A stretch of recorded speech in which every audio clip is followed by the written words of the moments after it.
Yo, what up, bros? Okay, so I've been hyping it up. I've been talking about it. I've been doing it on stream, and I've been just working on it and working on it and working on it. And today I have for you what I think.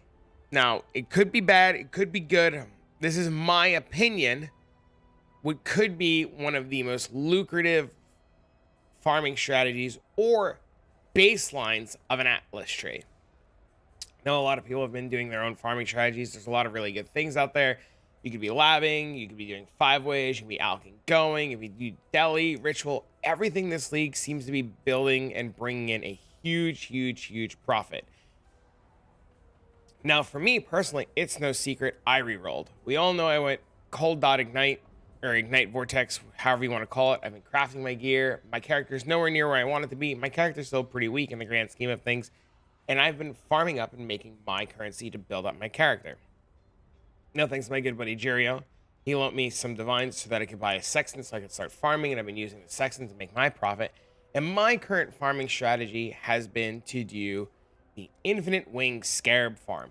I showed you guys this video last league. I talked about it in great detail. The farming strategy is actually better than ever. It is even easier to sustain yellow life force. Right now I have 20,000 life force. I have not really invested in life force since been like 30 hours. Every so often you do have bad maps. Every so often you do have to buy more life force, and every so often you just sell the other life force. But as of today, life force in its current stage, I was looking, I was gonna go look on PoE Ninja and try to get it there, but I'll just use the tool. In its current stage is 7,800, 7,700 to divine. So when you do the strategy and you do the infinite sextant strategy, which I'll go over, it's 2,500. So you get roughly 3.5 maps to divine. It's pretty good. It's really good. You over sustain a lot. Now, essentially what I'm doing for my current strategy is I am farming Conqueror maps. I'm farming Winged Scarabs, and I'm farming Sacred Grove. I'm doing this by using Winged Scarabs. So the first 3 possessed monsters drop an additional Winged Scarab. I'm doing the final map boss has 200% more life, drops Conqueror map. I'm doing life force, drops yellow, more yellow life force. Life force is duplicated. Be right back. Forgot to do D&D. And I'm doing the map contains Sacred Grove. So essentially what happens is we open a map, we have the Sacred Grove, we run to the map, we do the Sacred Grove, we click all the yellow plants, all the yellow plant life force is duplicated, we kill all the tormented mobs, they're already tormented because of Seance, which we'll talk about the Atlas tree, and they all drop Winged Scarabs, and then we blitz the map boss, and the map boss drops us a Conqueror map. So it's pretty good. And I'm farming Conqueror maps. I'm selling them for 35C each on TFT. I have a lot of maps you can see right now. I have a ton of scarabs. I've done this. I've been selling out and buying things and selling out and buying things, selling out and buying things. And it's been going really well. I started on the File Cathedral, Twitch chat, and Ebal yelled at me and said, no, don't do File Cathedral, go to Crimson Temple. It's a lot better layout. And I think so, and I agree. I think Crimson Temple is a way better layout after a lot of extensive testing. And I like it a lot. So the cornerstone for this strategy and everything that everybody's been waiting for is the Atlas tree. The Atlas tree in the past day has changed. I have tabs 1, 2, 3, 4, 5, 6, 7, 8, 9 times we've changed the Atlas tree. And I will share with you all the iterations of the Atlas tree. You'll find it in the description down below. I'll show you some loot and we'll talk about it. Now, if you're doing something similar and you've tried this or you don't like it or you do like it, let me know. I think the really cool part about the strategy that I'm going to show you, yeah, I know I'm stalling. I think the really cool part about the strategy is that the core of it is really solid in the sense of that I never need to buy sextants ever again. And I don't need to do the wing side of it to make money. But I think there are other ways to make money. So it's really cool because I don't know. I like it. Let's get into the Atlas. Let's get into the Atlas. So this is the moment everybody's been asking for. Everybody in Twitch chat's been like, what does your Atlas tree look like? Oh my God, this is so complex. And I've been telling people it's pretty simple. It just changes a lot. The core of the tree and the bread and butter are the harvest nodes. Literally the harvest nodes. If you go into an Atlas tree and you click on harvest.node, literally harvest.node, and then click on growing hordes, you can then spec into anything else you want buy Sextants for anything else you want, and never have a problem again.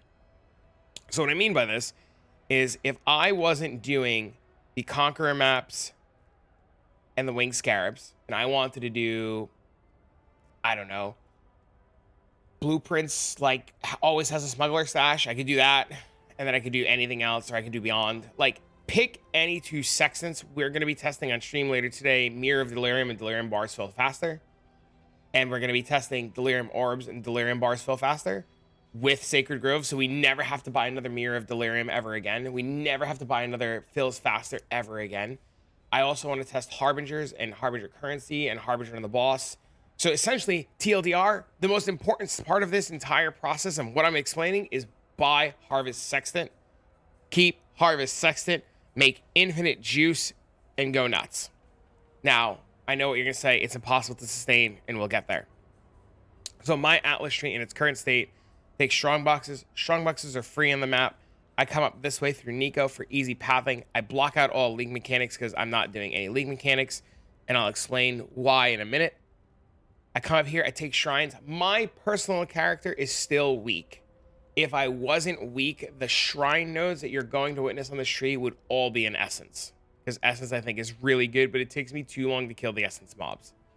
So I come up here, I grab my shrines, I come down here, I block everything but Sacred Grove. We don't need to block Sacred Grove because we always have it, and it's a free point. I have 131 Atlas points right now. I take Harbinger. I like Harbinger a lot. I think the mechanic for me is really fun. I like the chase of the fracturing shards.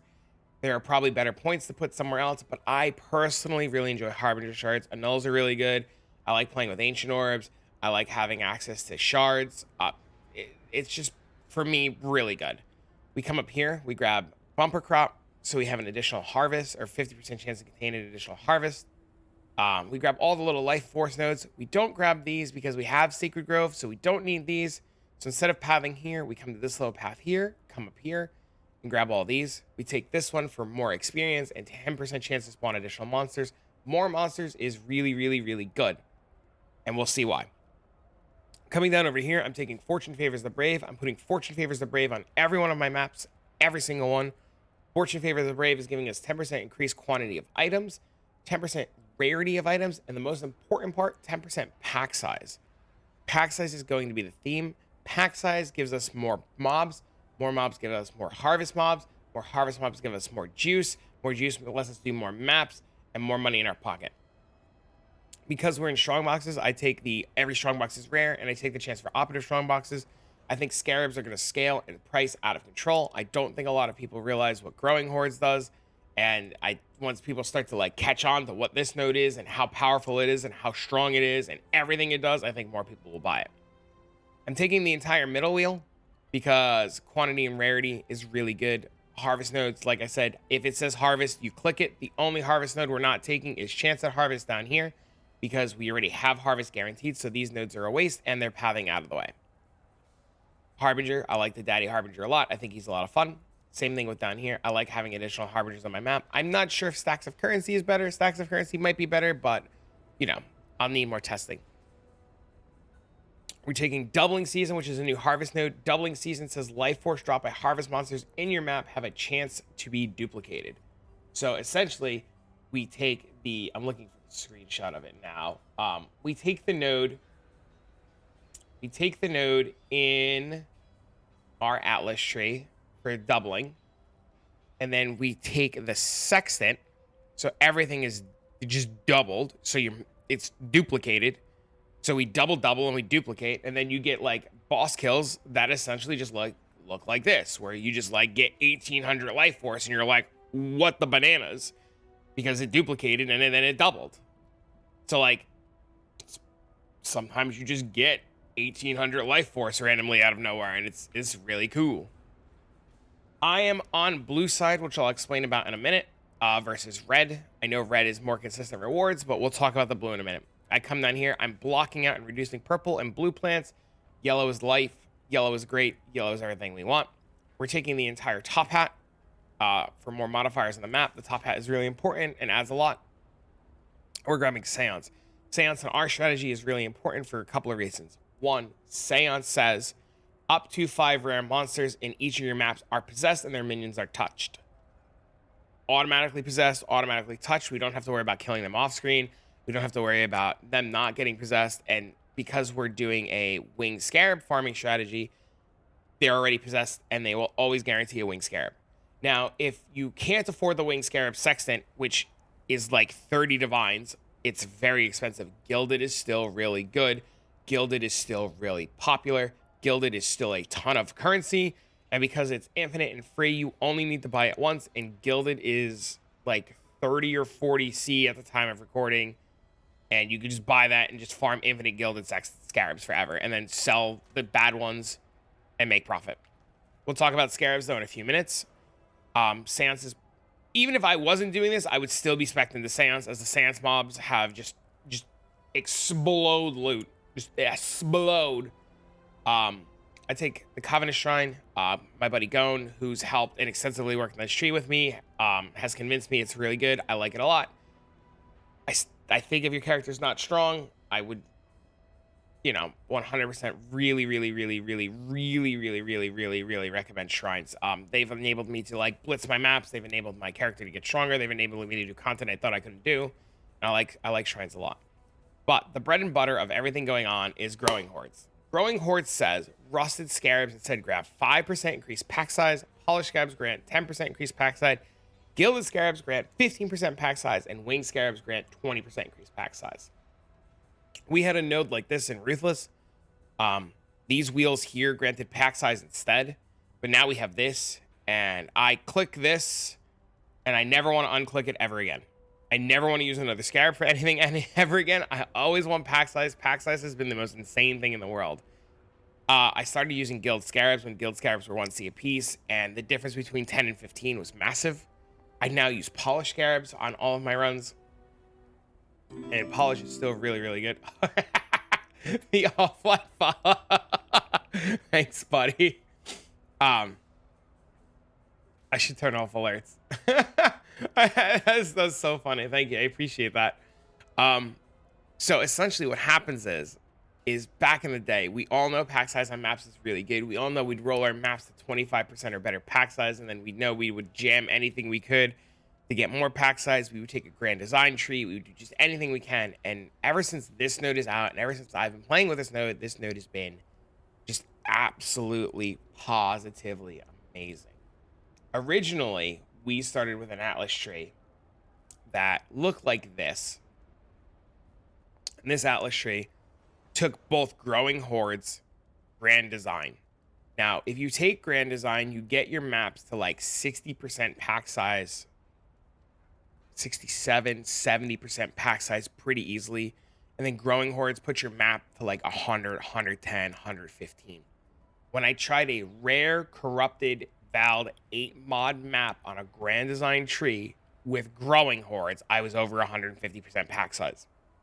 If my character was stronger and able to do it, I would probably go back to a tree like this. I will post this tree in the comments down below. This tree utilizes Essence. This tree utilizes Grand Design, the red side for just profit. I do, though, think that while Grand Design gives a ton, and I mean a ton, of pack size, I don't think it's for Harvest. I think Harvest small nodes are way too good. And I would, while I am giving this to you, I would highly recommend that you test it yourself and you test both versions, both Grand Design and not Grand Design. And I, from experience, have found more life force doing this. I have some examples to show. For example, I had a map with 219% quantity, 260% rarity, 77 pack size, and I got 3,796. I asked my buddy Hato, who's doing testing with me, in a very similar map. He got 3,700. So I told him I got 3,796. He's getting very similar numbers to this. Another map that I did 161 quantity, 108 rarity, 73 pack size. I got 2,500 yellow, 68 red. Another map that I did, 218, 199, 78. I only got 1,200. I show you this image not to scare you. I show you this image because sometimes you get bad pack size.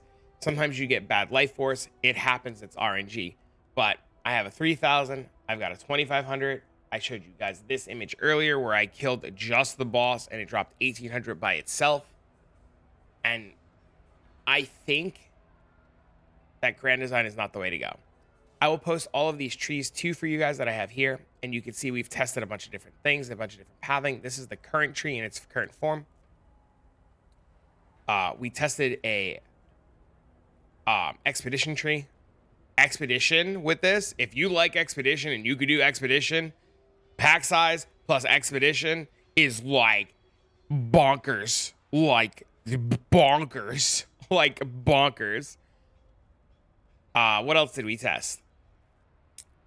Yeah, more expedition.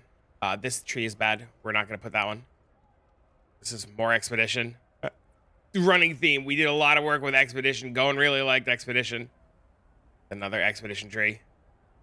Oh, this one was with singular focus. We don't want to do singular focus. Singular focus, you're gonna have the same problem that you had when you did light farming, where singular focus is going to just like eat your maps. Don't do singular focus. The grand design tree, again, I will share all of these down below. I have links to everything and you'll be able to see. But we also did weird pathing at one point. And this is why I didn't share any of this earlier. We had really weird pathing where we came up here and we grabbed this for another grand design tree and we grabbed this. These trees went through a lot of iterations and a lot of changes, and it's nuts. If I were to take my current Atlas tree and change it up and do other things, I would easily start with unclicking the shrines. I would unclick shrines again here. I would unclick Harbinger. And I would unclick Harbinger here. And then I would figure out where I want to go from here. And then kind of like do what you want to do. I think what might be insane is if you can do this and take this, and then you can go here and take these for 132. I think Abyss is really, really, really strong. And I think there's a world where you even unspec out of strong boxes and you just like take more Abyss nodes. Maybe not this one. I think this works now, right? Corrupted Gaze works now. It might be really good. I don't know. I don't know if Corrupted Gaze works, so I don't want to tell you guys to take Corrupted Gaze. But I really like all the Abyss nodes, like a lot. And I think Abyss is really, really, really strong. But there are ways to play with this, and the core concept that I want to bring to you guys today and tell you really about is if you just set up your Atlas tree for harvest, and even like I can unclick all of this, right, and show you 116 points or 100 points where I take all the harvest nodes, growing hordes, the top hat on this, the fortune favors the brave node. I could just go from wherever from here and do whatever I want. Now you can unblock more mechanics if you want. You can change your pathing up if you want. Like, there is just infinite things you can do. But I think if you take this as a baseline tree with, oh, well, sorry, 97 points. I'm sorry. I was wrong. I think if you take a baseline tree and growing hordes, you'll be very surprised that this base tree will provide you the ability to do anything else that you want, give you infinite harvest juice, let you have infinite access to infinite sextants, and you never have to buy another sextant again. TLDR, never buy another sextant ever again. Set up your tree like this, go farm, grab the sextants that you want, grab the nodes that you want for the specific mechanic that you want, and go bonkers. Now, unfortunately, if you're trying to do like a blight strategy, it's not going to work because you can't click all the blight nodes, and that feels bad. But you also want to, you wouldn't be doing harvest with blight because like you just open a map, blitz Cassia, hug Cassia, give her a little smoochy woochy, grab your maps and dip. I do think Essence is really good. I think you could fit in all the points for Essence. I like Essence a lot. That's a running theme here. In the old map, in the old variant, we would do Conqueror maps. And we would take these little nodes that said pack size for Conqueror. From my understanding, monster pack size influenced by Conquerors in your map have 5% increased pack size. From my understanding, these nodes are nerfed. And I could be wrong. Please let me know down below if I'm wrong. But this says monster packs influenced by Conquerors. So this will not give you overall pack size anymore, which is kind of unfortunate. This is the reason why we take growing hordes. Because instead of having to take a bunch of small little nodes, we just click one node and we eat our scarabs. And it's nuts. I will be testing, like I said, Delirium at some point today. after this video, I'll be going live. I have to go like take care of some stuff, and then I'll be live, and I'll be trying out all different delirium nodes on stream. And yeah, that's the gist of it, man. Just literally take harvest, create sextants, never buy another sextant again, go bonkers, go nuts. I know a lot of you guys are gonna be asking about profits. I'll put a little chapter. So if you click to here, I should be talking about profits. I have farmed about 100 divines in like 2 days. I know I have nothing to show for it in my currency tab. If you look at my currency tab, it's pretty empty, but I farmed about 100 divines in 2 days. I paid back 40 divines for the sextant that I borrowed. So I borrowed 40 divines to buy the sextant from Jerio. I paid him back 40. I borrowed 6 from my buddy Local Hall to buy this Nutso Jewel. I paid that back. I crafted this shield, which is insane. I bought the base for another 5 divines and crafted the shield. I bought replica Emberwake. I crafted my weapon. Like, I've spent easily on stream 100 divines, maybe more, probably more. I think 100's conservative. In 2 days. I started doing this strategy Friday morning. I bought it Thursday night at 8 o'clock my time. I played with it for 3 hours trying to test it and figured it out. By Friday afternoon, like 3, 4 o'clock my time, I paid back Jerio.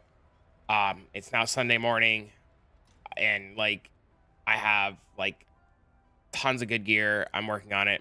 My currency tab is empty because my currency tab was actually just refilled by buying like thousands of scarabs. All the scarabs outside of the wing literally go into the machine. I upgrade all the rusteds to polished, and then they all go into the machine. And by the machine, I mean growing hordes. Growing hordes is eating my scarab tab, and it's fantastic.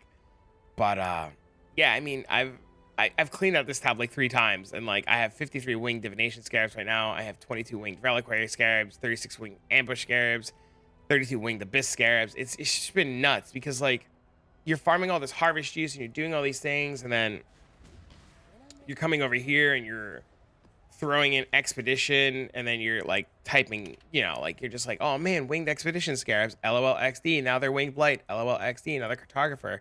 And then you just do this a couple times, now you have reliquary scarabs, and you're like, wow, that's pretty easy. So it's very, very profitable. It's very lucrative. I have a lot of friends who are doing the same strategy, who have figured it out on stream from watching, and they're not doing winged sextants, and they're just bankrolling. I have friends who are just literally stacking the health of the boss and just like getting conqueror maps. I have friends who are getting shaper maps. I have friends who are getting elder maps, and they're just having a really good time. I have another buddy who's testing Mirror of Delirium with this, like I said, I'll be doing later, and he hasn't bought a Mirror of Delirium sextant in days. And he's just been farming like DELI orbs plus harvest juice, and he's been having a really good time. Every so often too, you get a Sacred Grove, or not the Sacred Grove, the White Life Force, and you go get the Shabi fight, and that sells for profit. My current map right now on average is 20C a wing sextant, so 60C a wing sextants, and then 35C for a conqueror map. So 60 plus 35, 95C, so making about roughly 100C before extra harvest juice, before drops from altars. So it's 100C a map. I'm in and out in like 5 minutes. It's pretty good.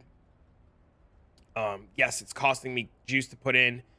Yeah, I know, but I'm self-sustaining juice, so like you can figure out the profits and do the math how you want. If it's profitable, for me, it's very profitable. It's a lot of fun. I like it. It might not be for you. I don't really calculate. I haven't calculated my profits per hour as I've been farming nonstop and working on the tree to get it out to you guys as fast as possible. But the last thing that I'll say, and the closing thoughts that I'll say on this, is I have been testing red versus blue. Grim and a bunch of other content creators have also been testing red versus blue.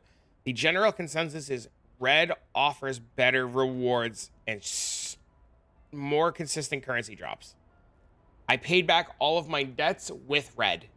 So when I was 50 divines, 60 divines in the hole from borrowing money to buy upgrades from my friends, and I needed to pay them back, and I needed to pay them back quick, I unspec'd all of these nodes out of blue, and the tree currently is set up so that you can easily take these out and move them over to red, like the respected red spots, without problem. You will see more consistent currency drops in red, but you will produce more life force in blue. So red has a more like a nice even flow of consistency in currency. Blue has more spiky currency. So in blue, you have the spike chance for divine altars. Now, I know what a lot of you are saying, that that's 1 in 700, 1 in 800, it's not worth it. But when I do the blue altars and I do the blue side, what I do is, and I'll actually like, oh, I was going to show you, but it'll take too long. And this video is already like half an hour long. On the blue side, essentially what you do is you open the map, you blitz the boss, you kill the boss, and then all of the altars, you like scout the map for altars. You click all the ones that say quantity and rarity. All of them. The highest map that I had was like close to like 400 quantity and rarity. It's insane. The amount of loot that is dropping is insane. And then like every so often you hit the divine one, you're like, oh, it's pretty sweet. And then I don't have to buy life force because my life force is going up. I can just keep going. So they have their ups and downs. In red, you'll have to do more trading to buy more life force. In blue, you have less trading to do. You have more life force. So take it with a grain of salt. I highly encourage you to try both of them. I think if you're about profit per hour, you should probably do the red side. I think if you're about the thrill of the chase and the hunt and the dopamine hits, you should do the blue side. Try them both. I think they're both really good. I like them a lot. I'm personally going to go edit this now. I'm going to get it out to you guys. I'll be on stream in a little bit. I'll answer any questions. If you have any questions, leave them in the comment down below. If you want to come ask me other questions or come ask people questions, because there's a lot of people in the Discord who are actually running the same strategy. I know a couple guys who like just started every time I would buy something, would just buy it too and go nuts. And I highly encourage you to come over to the Discord. If you made it this far in the video and you enjoyed it, please don't forget to hit thumbs up. I appreciate it. I know this video is a little bit of a mess, and I hope you guys enjoy it. I'm actually a little nervous. I was a little scared and kind of like started reading my script and went off script. But anyways, have a wonderful afternoon. Thank you for being here. I will be putting this out, and I'm going to go farm. So if you want, come catch me on Twitch or in the Discord, or stay tuned for the next video, which should be Blight Ravage farming. But for now, so long. Goodbye, friends.